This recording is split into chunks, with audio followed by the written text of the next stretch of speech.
On the morning of November 24th, 1944, First Lieutenant Dean Fling adjusted his oxygen mask inside the cramped cockpit of a Boeing B-29 Superfortress named Dauntless Dottie, parked on the coral runway of Isley Field, Saipan.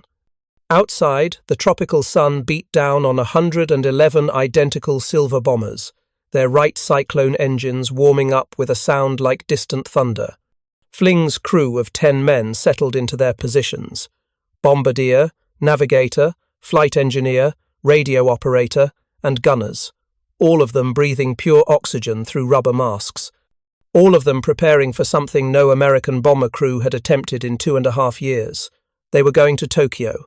The mission briefing had been clear: climb to 30,000 feet, stay in formation, hit the Musashino aircraft plant with precision bombing.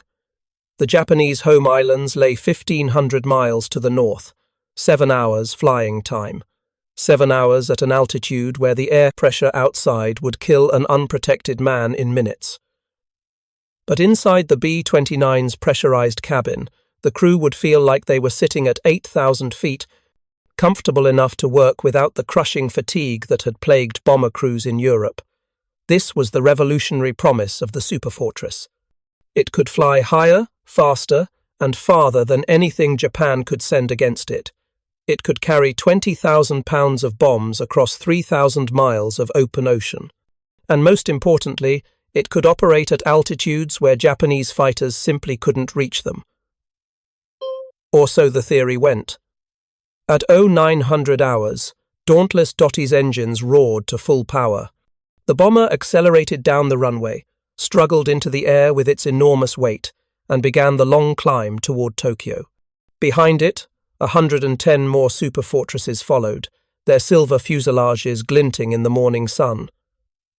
This was the first major raid on the Japanese capital since the Doolittle raid in April 1942, and it would test a fundamental assumption, the assumption that altitude was invincibility, that 30,000 feet of thin air could protect American crews from everything Japan could throw at them.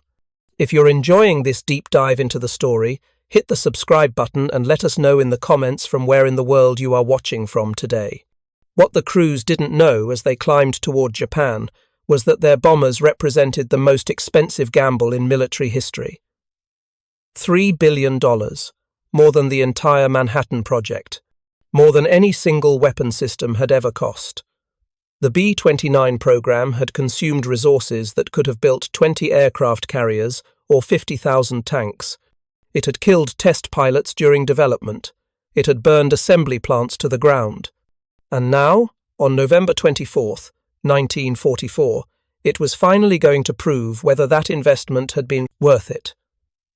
The story of why B-29 crews started bombing from 32,000 feet begins not with American engineering, but with Japanese desperation. Because by late 1944, Japan knew exactly what the Superfortress could do, and they knew they had no answer for it. The realization had come slowly, painfully, through a series of encounters that revealed a technological gap so wide that Japanese pilots described it with a single word: impossible. In June 1944, the first B-29s had launched from airfields in China, striking targets in Kyushu, the southernmost island of the Japanese home islands. The raids themselves achieved little. Navigation problems, fuel shortages, and the sheer logistical nightmare of flying supplies over the Himalayas meant most bombers never reached their targets. But the few that did revealed something that terrified Japanese military planners. The Superfortress could fly at altitudes where Japanese fighters struggled to even reach them, let alone engage effectively. Japanese fighter doctrine in 1944 was still built around the same aircraft that had dominated the Pacific in 1941 and 42, the Mitsubishi A6M0, the Nakajima Ki-43 Oscar, lightweight, supremely maneuverable fighters designed for dogfighting at medium and low altitudes. These aircraft had service ceilings, the maximum altitude at which they could maintain horizontal flight, of around 33,000 to 36,000 feet on paper. But that was under ideal conditions, with a lightly loaded aircraft flown by an expert pilot. In combat, With full ammunition, drop tanks, and the need to actually maneuver, the effective combat ceiling was much lower, around 25,000 feet for most Zero variants, maybe 28,000 for the best models in the best conditions. The B-29 cruised comfortably at 30,000 feet, and when threatened, it could climb higher, 32,000 feet, 33,000. Some missions pushed toward 35,000. At those altitudes, the physics of interception became brutally simple. A Japanese fighter climbing from sea level to 30,000 feet took 15 to 20 minutes, burning fuel at an enormous rate. By the time the fighter reached altitude, it was already low on fuel, its engine gasping in the thin air, its controls sluggish, its rate of climb reduced to a crawl. And the B-29 was still 3,000 feet above them, moving at 350 miles per hour. Lieutenant Commander Takeo Tanimizu of the Imperial Japanese Navy Air Service described his first attempt to intercept a B-29 formation over Kyushu in August 1944. He'd been flying Zeros since the attack on Pearl Harbor. He had 17 confirmed kills. He knew his aircraft intimately, but as he struggled to climb toward the American bombers, watching them pass overhead like silver birds in an unreachable sky, he understood with perfect clarity that everything had changed. The altitude advantage the B-29 enjoyed wasn't just tactical, it was existential. Even when Japanese fighters managed to reach the bomber's altitude, the engagement window was impossibly narrow.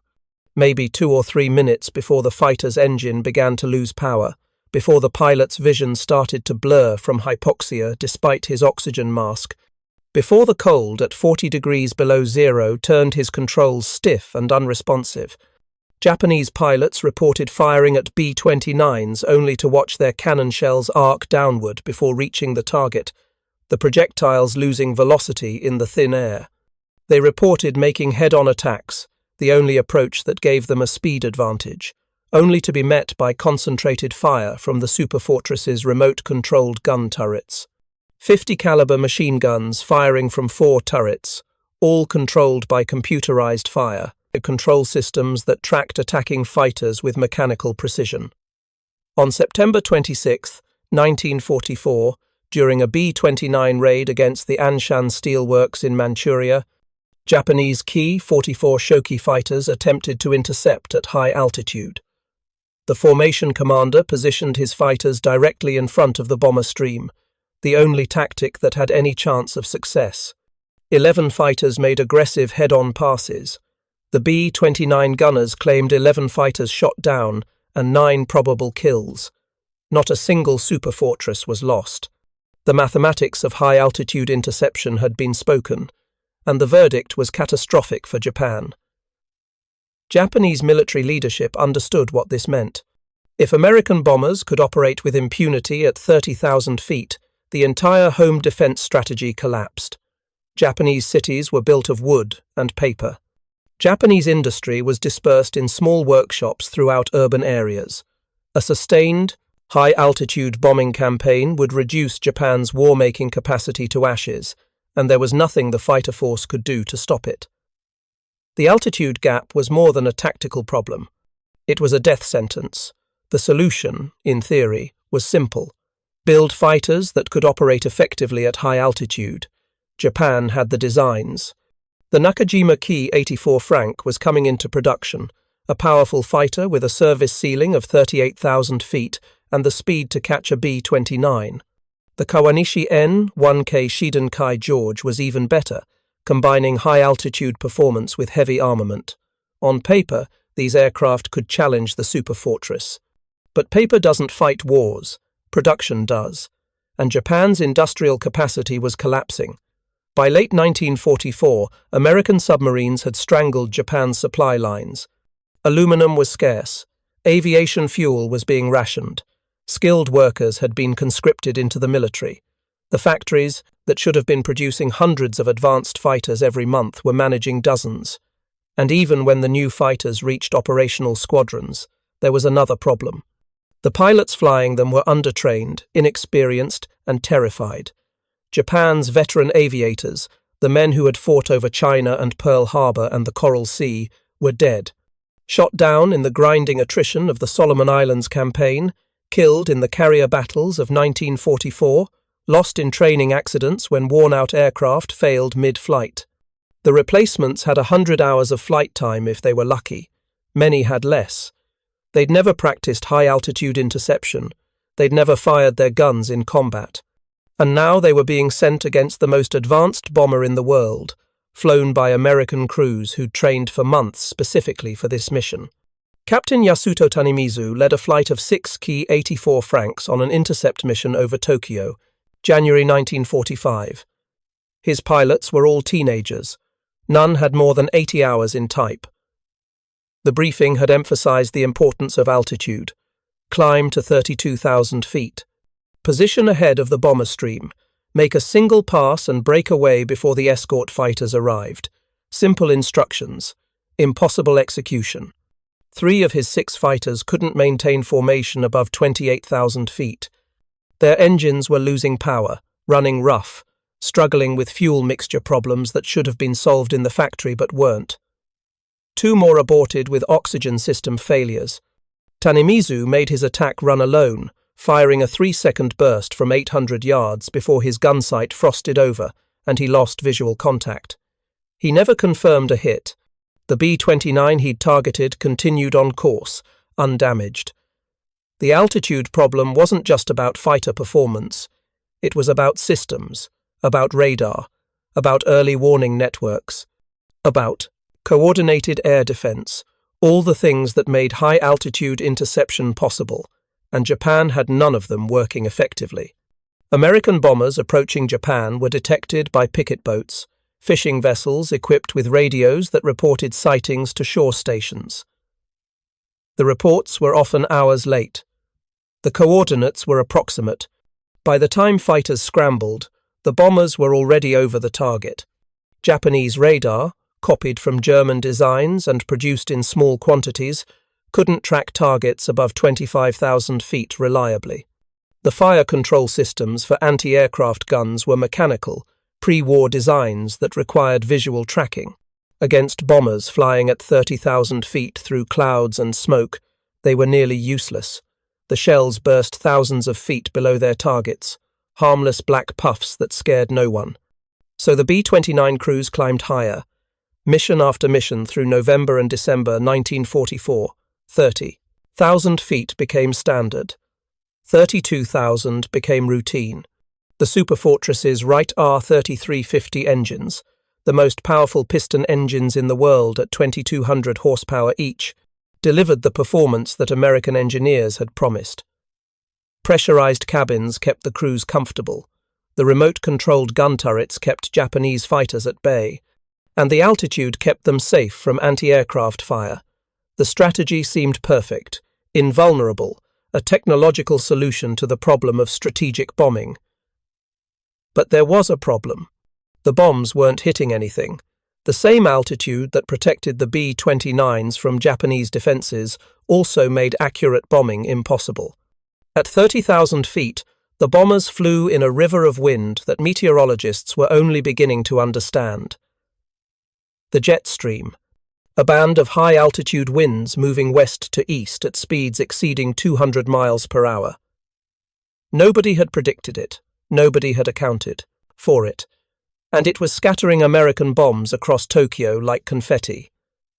The Norden bombsight, the technological marvel that had made precision bombing possible in Europe, was useless. The site computed bomb trajectories based on altitude, airspeed, and wind speed. But the wind speed at 30,000 feet wasn't constant. It varied by the minute. A bomber could enter the target area flying in a 100-mile-per-hour headwind and exit 30 seconds later in a 150-mile-per-hour tailwind. The bomb site couldn't adjust fast enough. Bombs that should have hit aircraft factories landed in residential neighborhoods. Bombs aimed at railroad yards hit rice paddies. Bombs targeting oil refineries splashed into Tokyo Bay.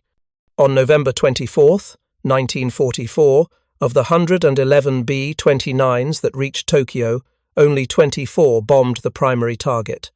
The rest attacked ports, industrial areas, and whatever they could see through the clouds. The Musashino aircraft plant, the mission's objective, suffered minor damage. One bomb hit the factory complex, one bomb out of hundreds dropped. The mission was declared a tactical success because only one B-29 was shot down. But strategic success required hitting targets, and at 30,000 feet, that wasn't happening. Major General Haywood Hansell, commander of the 21st Bomber Command, was a true believer in precision bombing. He'd helped write the doctrine. He'd planned the bombing campaigns in Europe. He believed absolutely that the way to defeat Japan was to destroy specific industrial targets, aircraft factories, ball-bearing plants, oil refineries. The same strategy that had worked against Germany. But week after week through November and December, his bombers came back with reconnaissance photos showing undamaged targets. His superiors in Washington were asking questions. The B-29 program had cost $3 billion. Where were the results? Hansell kept trying. December 27th. Another raid on the Musashino plant.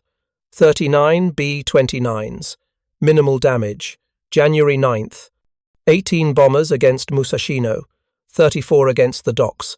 The factory remained operational. January 27th. 62 bombers. Target obscured by clouds. They bombed the dock area instead. The pressure from Washington intensified. General Henry Hap Arnold, commanding general of the Army Air Forces, had staked his career on the B-29. He'd promised it would win the war against Japan. He'd fought for funding, for resources, for production priority. And the bombers were flying missions, burning fuel, dropping bombs, and accomplishing nothing. On January 20th, 1945, Arnold relieved Hansell and replaced him with Major General Curtis LeMay. LeMay was 38 years old, a cigar-chomping tactical innovator who'd made his reputation leading bomber formations over Europe. He believed in results, not doctrine. And, when he arrived on Guam and reviewed the mission reports from the past 2 months, he understood immediately that something had to change. The high-altitude strategy wasn't working. 30,000 feet was protecting the bombers, but it was also preventing them from hitting anything. The altitude that had seemed like an invincible advantage was actually a prison. LeMay kept flying high-altitude missions through February. He had to. Arnold expected results, and LeMay needed time to analyze the problem, to develop alternatives, to convince his crews that there might be a better way. On February 4th, 157 B-29s were scheduled to bomb Kobe with incendiaries. Only 69 reached the target. The formation dropped 159 tons of incendiary bombs and 14 tons of fragmentation bombs from high altitude. Japanese fighters made 200 attack passes. 1 B-29 was lost, 35 were damaged. The attack burned out parts of Kobe, but industrial targets remained largely intact. On February 10th, 84 B-29s bombed an aircraft factory at Ota. The mission targeted the Nakajima plant where Japan was producing key 84 Frank fighters, the high-altitude interceptors that posed the greatest threat to B-29 formations. Only 7 incendiary bombs and 93 high-explosive bombs actually hit the factory. But those few bombs started fires that destroyed 37 buildings and 74 new fighters waiting for delivery. 12 B-29s were shot down. 29 more were damaged. The loss rate was unsustainable. But the fires had worked. The fires had achieved what precision bombing could not. They had destroyed the target. If you find this story engaging, please take a moment to subscribe and enable notifications. It helps us continue producing in-depth content like this. LeMay studied the damage assessments. He read intelligence reports about Japanese cities, wood construction, paper walls, buildings packed together with narrow streets, firefighting capabilities that were primitive by American standards. He remembered the test burns conducted at Dugway Proving Ground in Utah back in 1943, where Army engineers had built replicas of Japanese neighborhoods and burned them to test incendiary effectiveness. The tests had been conclusive. Incendiaries worked. Fire consumed Japanese cities faster than any explosive could. The question was how to deliver enough incendiaries to create a firestorm that would overwhelm Japanese defenses. And that question led to another question. Did the bombers really need to fly at 30,000 feet? The altitude protected them from fighters and anti-aircraft fire, but Japanese air defenses were degrading. Fighter interceptions were becoming rare. Anti-aircraft guns were running out of ammunition. The home islands were being strangled by submarine blockade. Fuel was scarce. Replacement parts were non-existent. Intelligence reports suggested that Japan was conserving its remaining fighters for the expected invasion, not wasting them on bomber interceptions. If that was true, then the altitude advantage that had seemed so critical in November might not matter anymore in March. LeMay considered a radical change. Strip the defensive guns from the B-29s to reduce weight. Fly at night to avoid visual detection. Attack from low altitude, 5,000 to 7,000 feet, where the Norden bombsight might actually work, and where the bombers could carry maximum bomb loads because they wouldn't need to burn fuel climbing to 30,000 feet. Load every bomber with incendiaries. Hit Japanese cities with concentrated fire strikes designed to create firestorms. Forget precision. Forget doctrine. Win the war by burning Japan's industrial capacity to ashes, along with the wooden cities that housed it. The plan violated everything the Army Air Forces believed about strategic bombing. It abandoned the high-altitude sanctuary that the B-29 had been designed to exploit. It meant flying through anti-aircraft fire that could actually reach them. It meant flying at night when navigation was harder and formations were impossible to maintain. Every instinct LeMay had developed in Europe screamed that this was wrong. But Europe wasn't Japan, and doctrine didn't matter if it didn't produce results. On March 8, 1945, B-29 crews at North Field on Tinian gathered for a mission briefing that would change everything they thought they knew about strategic bombing. The briefing hall was packed. 325 crews, over 3,000 men. They filed in expecting the usual orders: high altitude, precision targets, industrial facilities. Instead, when the briefing officer pulled back the curtain covering the mission board, silence fell across the room. Target: Tokyo. Altitude: 5,000 to 7,000 feet. Armament: all. Defensive guns except tail turrets removed. Bomb load: incendiaries only. Time over target, after midnight. The room erupted. Crews stood up shouting questions. 5,000 feet? That put them well within range of every anti-aircraft gun Japan possessed. No defensive guns? They'd be helpless against fighter attacks. Night bombing? They'd never trained for low-altitude night operations. And incendiaries meant they were going after the city itself, not military targets. This wasn't precision bombing. This was something else entirely.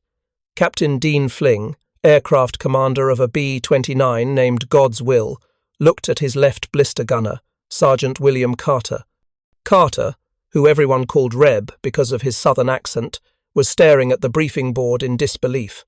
Fling leaned over and said quietly, "Heavy losses are anticipated." Carter replied, "I hope the big brass knows something we don't." And what he knew was that the high-altitude strategy had failed completely. Since November, his B-29s had flown dozens of missions against Japanese industrial targets from altitudes between 27,000 and 32,000 feet. The results had been catastrophic. Not in terms of casualties, the altitude had protected the bombers from most Japanese defenses, but in terms of hitting anything worth destroying Wikipedia March Field Air Museum, the problem was the jet stream, a meteorological phenomenon that American forecasters had never encountered before. At bombing altitudes over Japan, wind speeds regularly exceeded 100 to 250 miles per hour. On some missions, the winds reached 300 miles per hour. B-29 crews flying west toward Tokyo would climb to altitude and discover their ground speed was negative. They were flying forward at 250 miles per hour, but the wind was pushing them backward at 260. The coastline would appear on their radar, screens, inch slightly closer, hang still, and then recede. They were literally flying backwards over the Pacific Ocean WW2 database. When crews finally managed to reach their targets, the bombing was useless.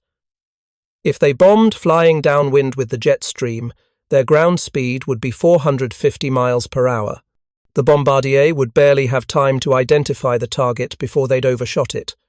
The Norden bombsight, which had worked brilliantly in Europe, couldn't adjust fast enough.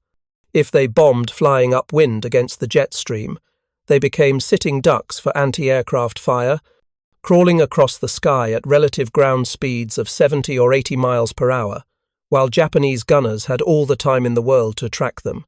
CAF SoCal WW2 database. And then there were the bombs themselves.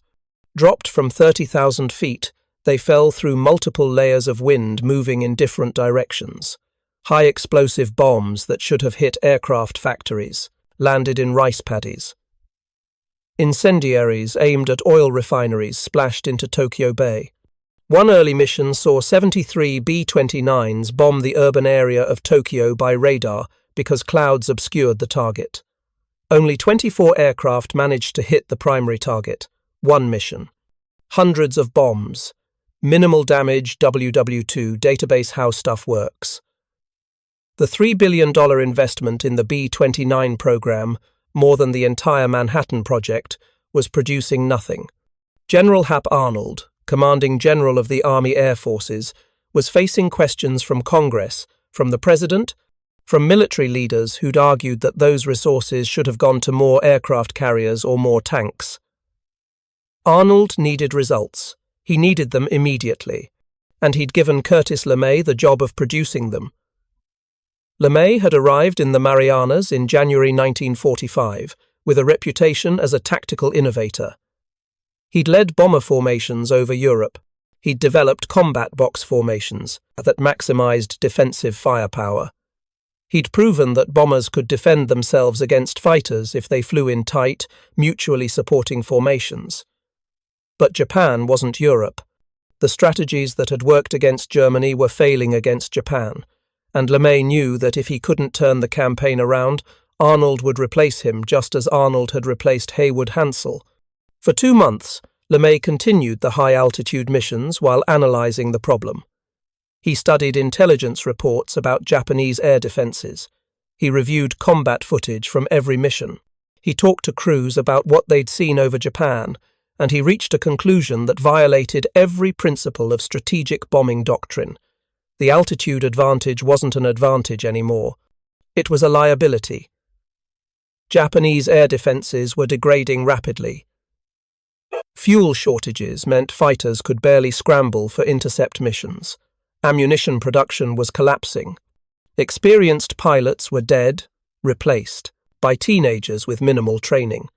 Anti-aircraft batteries were rationing shells, and Japanese cities were made of wood and paper. They would burn.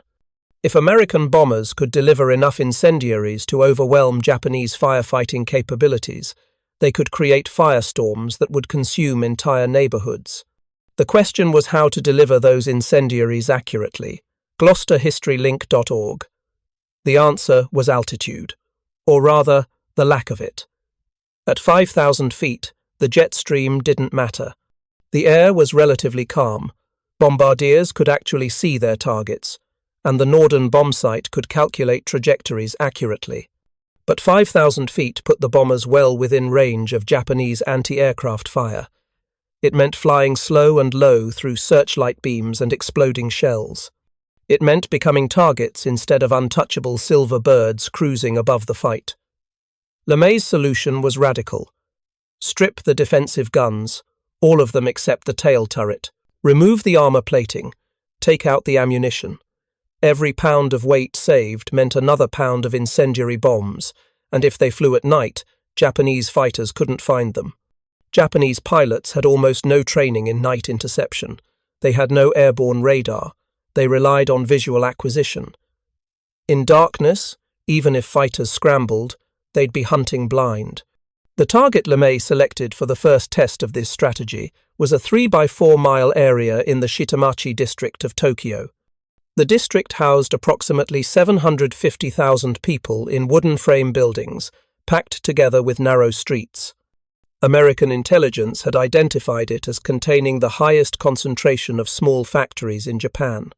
These shadow factories produced prefabricated components for aircraft plants, ball bearings, electrical parts, instruments. They were impossible to target individually from high altitude, but burn the entire district, and you'd destroy them all. HistoryLink.org Nuclear Companion.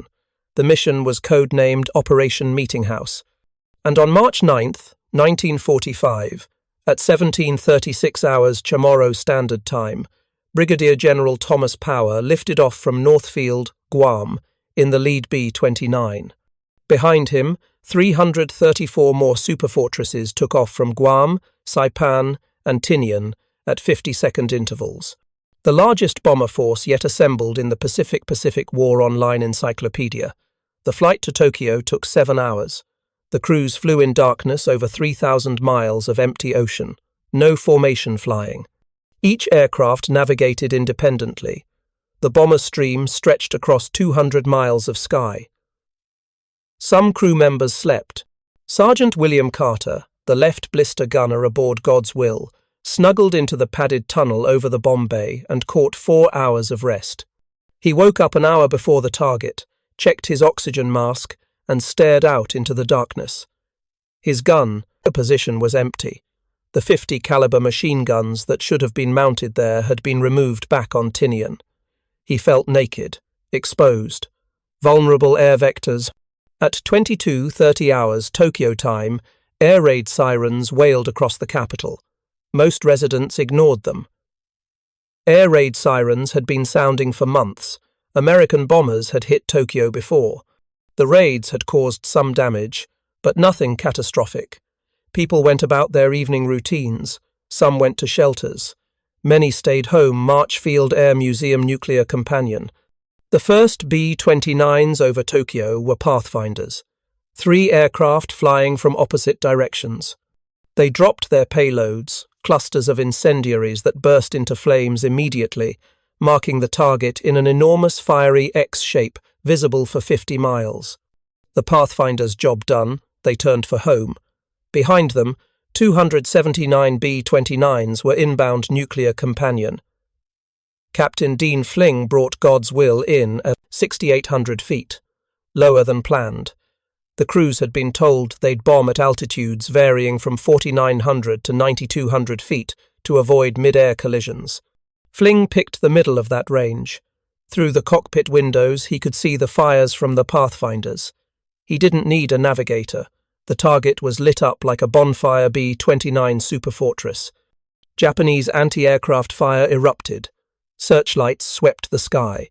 Crews watched tracer rounds arcing up toward them. Some B-29s were caught in searchlight beams, terror-stricken as every gun in range opened fire.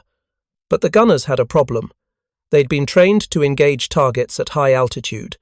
Their fuses were set for 20,000 feet or higher. When the shells exploded, they burst thousands of feet above the B-29s.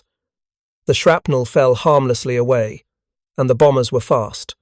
At 5,000 feet, even loaded with 7 tons of incendiaries, a B-29 could manage 220 miles per hour.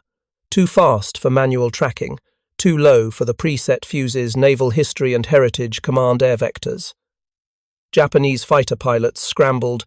Zeros and Key 84 Franks roared into the night sky, but they couldn't find the bombers. The darkness was absolute. No moon. Cloud cover obscured the stars. The Japanese fighters had no airborne radar, no guidance systems. They flew visual patrols, hunting for engine exhaust, for silhouettes against fireglow. A few made contact, a few fired. But most circled uselessly, burning precious fuel, unable to locate targets that were right below them. HistoryLink.org.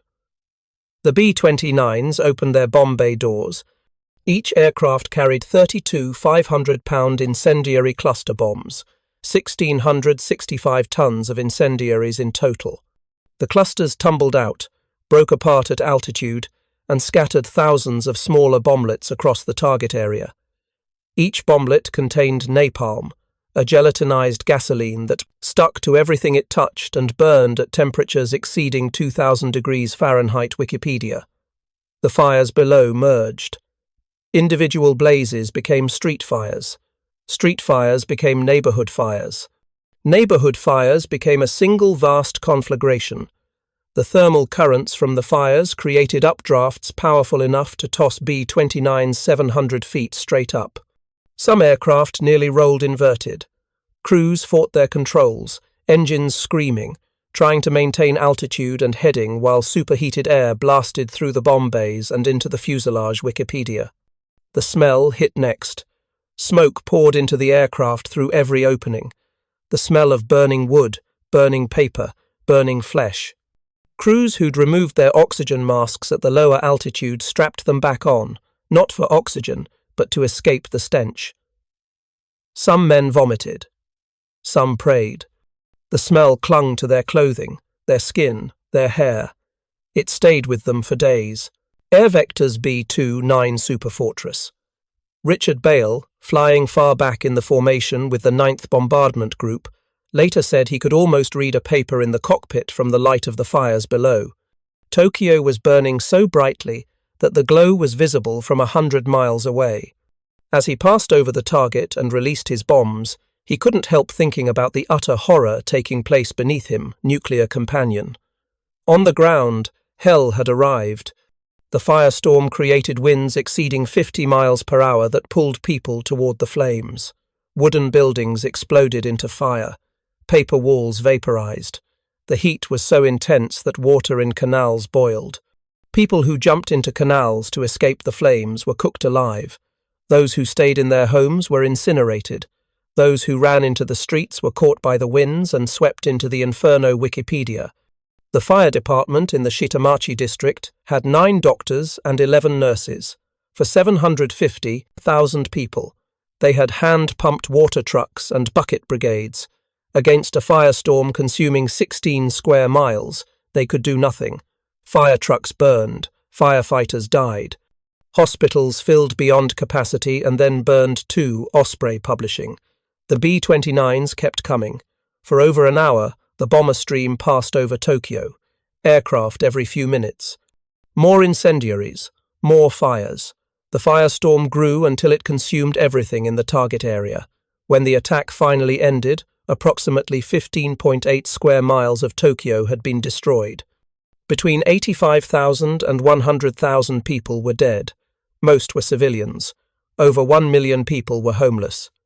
267,000 buildings had been reduced to ash. Wikipedia. March Field Air Museum.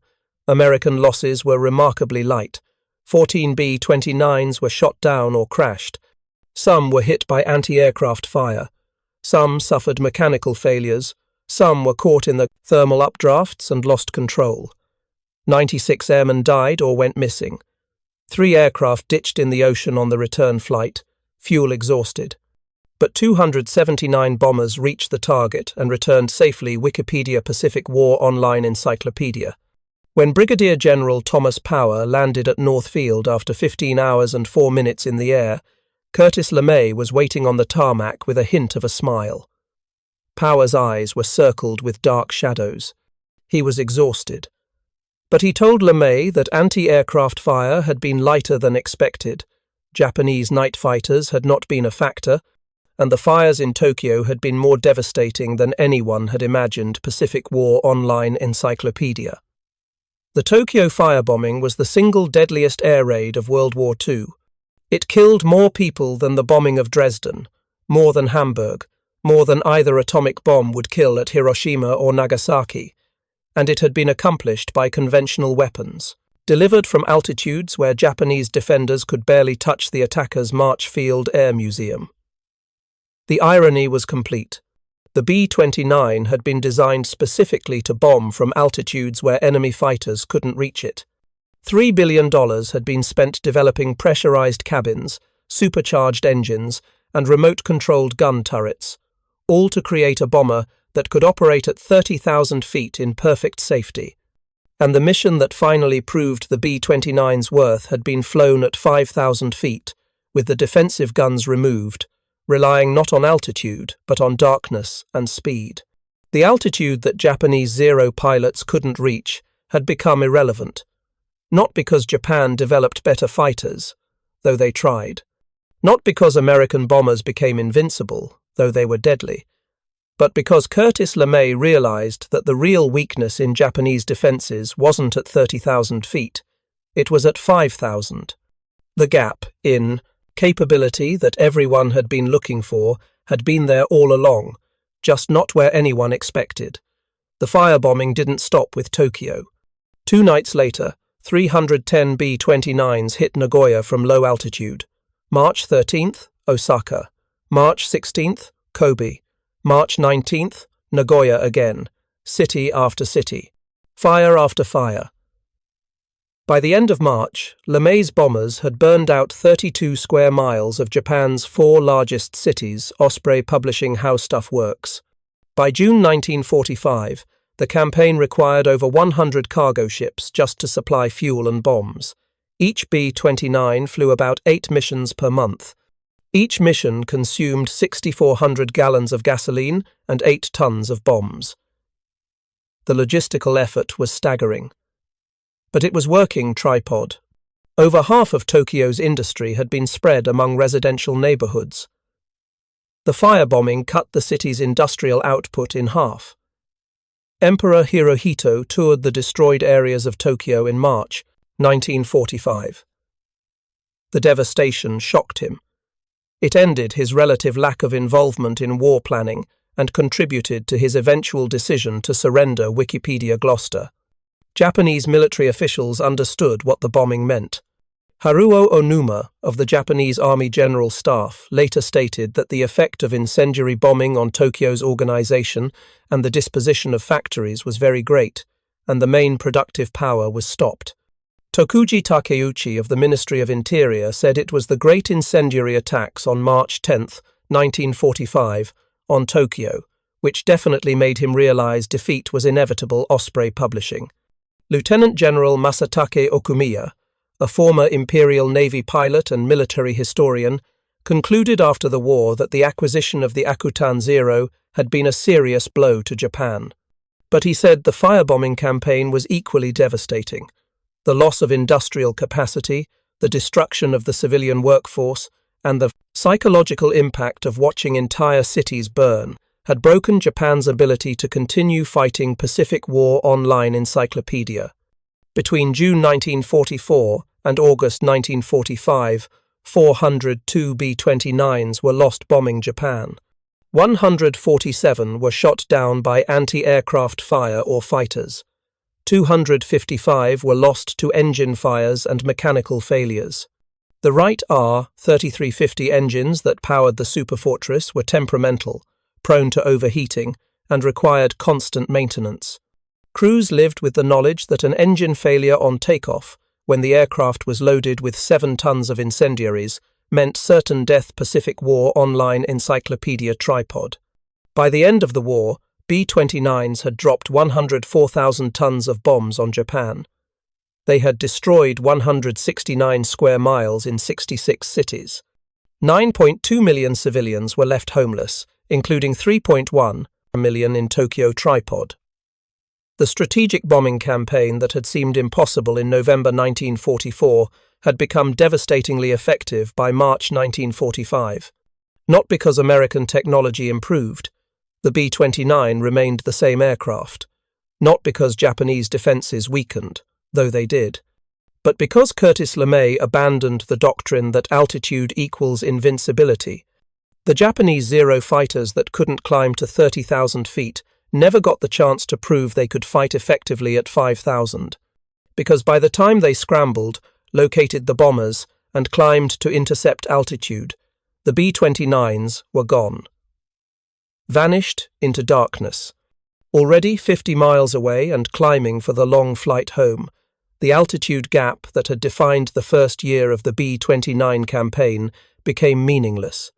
American crews had spent months learning to operate at 32,000 feet, mastering pressurized cabins, managing oxygen systems, dealing with temperatures 40 degrees below zero.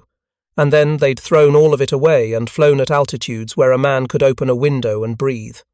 The terrible mathematics of high-altitude interception, the physics that said Japanese fighters simply couldn't reach American bombers, had been rendered irrelevant by tactics, by darkness, by fire. The B-29 had been built to exploit an altitude advantage. But it had won the war by ignoring altitude entirely. Years later, Curtis LeMay would be asked about the morality of the firebombing campaign, about the 100,000 civilians who died in Tokyo, about the millions left homeless. He said, "Killing Japanese didn't bother me very much at that time. It was getting the war over that bothered me." Air vectors. The statement was cold, brutal, but it reflected the calculus of total war. Every day the war continued, more people died, more soldiers, more sailors, more airmen, more civilians. The atomic bombs that fell on Hiroshima and Nagasaki in August 1945 killed fewer people than the Tokyo firebombing. But they've received more attention from historians because of their revolutionary technology. The firebombing campaign, conducted with conventional weapons from conventional aircraft, proved that Japan could be defeated without invasion. It destroyed Japan's ability to wage war. It broke the will of the civilian population, and it did so using tactics that contradicted everything the B-29 had been designed to do. Pacific War Online Encyclopedia. The altitude that Japanese Zeros couldn't reach had been real. The pressurized cabins had worked. The high-altitude capability had been genuine. But none of it mattered, because the target wasn't Japanese fighters. The target was Japan itself, and Japan burned just as easily at 5,000 feet as it would have at 30,000. Maybe more easily. Because at 5,000 feet, American bombardiers could actually see what they were hitting. The story of why B-29 crews started bombing from 32,000 feet is a story about technology, about $3 billion gambles, about engineering marvels and pressurized cabins and engines that could lift 7 tons of bombs 3,000 miles across an ocean. But the story of why they stopped bombing from 32,000 feet is a story about adaptation, about a commander who looked at failing doctrine and said, "This isn't working, we're changing everything." Thank you for watching. For more detailed historical breakdowns, check out the other videos on your screen now, and don't forget to subscribe.